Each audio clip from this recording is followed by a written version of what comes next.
Toronto's condo market has taken some serious losses, but what's really going on? These aren't just numbers on a spreadsheet. Sellers are losing big money. And in today's video, I'm going to break down 5 real-life case studies, uncover what went wrong, give my take on why it happened, and most importantly, I'll share key lessons to help you avoid the same mistakes when buying or selling real estate. And the last case study is a real horror story. Case study number 1, a $370,000 Etobicoke condo loss. Imagine buying a luxury condo almost 1,400 square feet with a terrace for $1.2 million in 2022 at the peak of the market, only to have it sold under a power sale for just $830,000 2 years later.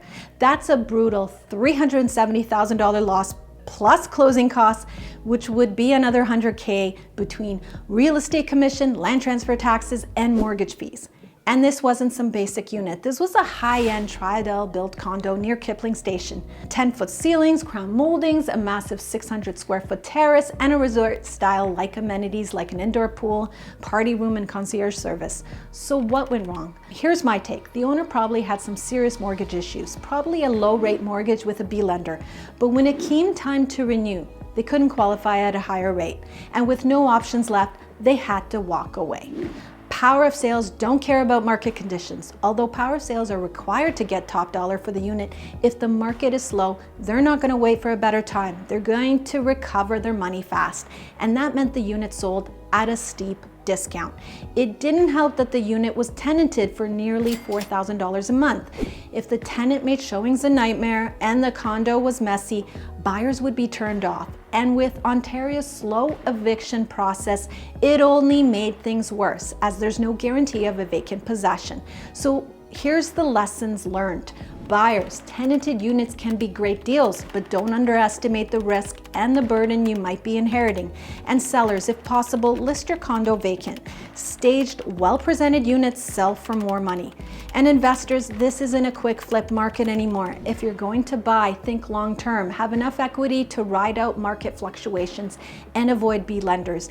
Even prime locations like condos on the subway line aren't immune to today's condo market downturn. Case study number 2, a $35,000 Etobicoke condo loss. A 2-bedroom, 730 square foot Etobicoke waterfront condo in Humber Bay Shores seemed like a solid investment when it was purchased for $649,000 in 2020. 5 years later, in 2025, it sold for $615,000, a $35,000 loss before closing costs and commissions. What went wrong? Well, there's an oversupply of Etobicoke waterfront condos on the market, making it hard for any single condo to stand out. The unit had tenants, which turned off buyers looking for move-in ready condos. And with Ontario's eviction process, it doesn't help. Tenanted properties lowers your market value as there's no guarantee of vacant possession. In a buyer's market, staging and marketing matters a lot. The condo wasn't staged and the listing photos were weak. In a competitive market, presentation matters. So here's my advice for sellers. Negotiate with tenants to vacate before listing. Staging and professional marketing can make a huge difference. And even 5 years of ownership doesn't guarantee a profit in Toronto real estate. So here's my advice for buyers. Tenanted units can be good opportunities, but be careful inheriting a bad tenant. So it comes with some risk. You can't assume the tenant will leave on closing. Case study number 3, the $87,000 downtown condo loss in Queen West. And I'm seeing losses even in downtown prime trendy neighborhoods. A 1-bedroom condo in Queen West was purchased for $652,000 in 2021. By 2025, the seller sold the condo for around $564,000, a loss of $87,000. Here's why the seller might actually be ahead in the long run. Let's say the seller was upgrading to a semi-detached home originally priced at 1.1. At the peak of the market. When the market dropped, that home also lost value, falling to $900,000. So while they lost $87,000 on their condo, they saved $200,000 on their new home, which is actually a net win of $112,000. So taking a small loss on your condo is outweighed by the money you save on your next home. So here's the takeaway for upgraders. Don't just focus on the loss. Look at the big picture. A down market can actually be a great time to upgrade. Case study number 4, the Milton detached home that took a $330,000 loss. It's not just condos feeling the pressure. Detached homes in suburban areas like Milton are also facing challenges. A buyer purchased a 3-bedroom detached home in Milton for $1.3 million at the market peak in March 2022. The owner tried to sell it in 2024 for $1.1 million, but it just sat all year. By 2025, the private lender forced a power sale and relisted the property just under $1 million to sell it at $970,000, which is a $330,000 loss. This was actually a great opportunity for a buyer because similar homes in the area, especially those that are staged and have finished basements, are still selling for around $1.1 million. So there's definitely room for a potential gain.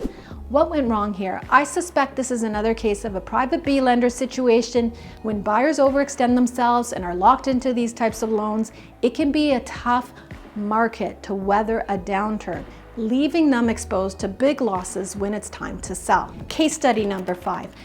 The worst part of the market is pre-construction. The riskiest real estate investing is pre-construction condos. Buyers locked into prices years in advance, often at peak market conditions, and with no guarantees of what their unit will actually be worth when it's time to close. Toronto Star shared a story about Joe, who bought a pre-construction condo in 2020. He thought he was making a smart move. He purchased a $2.2 million pre-construction condo in a prime neighborhood of Leaside. By 2024, it was time to close, and there was a problem. The bank appraised his condo at $1.6 million, which is a $600,000 loss than what he had agreed to pay. The bank would only lend based on the appraised value, meaning Joe needed to come up with $600,000 in extra cash just to close. Unable to afford it, he walked away, losing his deposit of $439,000. It sounds like a huge loss, but walking away actually saved Joe money, because if he had closed, he would have been immediately been underwater by $600,000 on top of the interest payments, property taxes, and carrying costs. By cutting his losses, he avoided an even bigger loss. A major bank had offered Joe a blanket appraisal, valuing every condo in the building at its original inflated price. Why? Perhaps the same bank financed the developer's construction loans. If too many bankers walked away, the developer could default, leaving the bank exposed. So the bank kept the appraisals high to ensure buyers could still get financing, propping up the market and protecting their own interests. With more buyers walking away, the Toronto pre-construction market is in serious trouble. Some new condos are worth less than what investors paid, and banks are sitting on risky loans. And lawsuits, there's risks. When buyers default, developers may be able to sue them for the difference between the original price and the resale price. So what's the bottom line? If you're considering pre-construction, understand the risks. Don't overpay for new construction. Pay today's market value for the same product. Luxury condos aren't immune to downturns. Big condos can take even bigger hits when the market dips. Downturns favor move-up buyers. Selling and buying in a downturn leads to losses, but if you're upgrading, you might come out ahead. And lastly, even detached homes come with risks. Don't assume they're a safer bet. And more importantly, developers and banks protect themselves, not you. Avoid B lenders and always have a solid exit strategy. Want to make smarter real estate decisions? Watch my next video, Toronto Condo Living. 10 must-know tips before you buy a condo.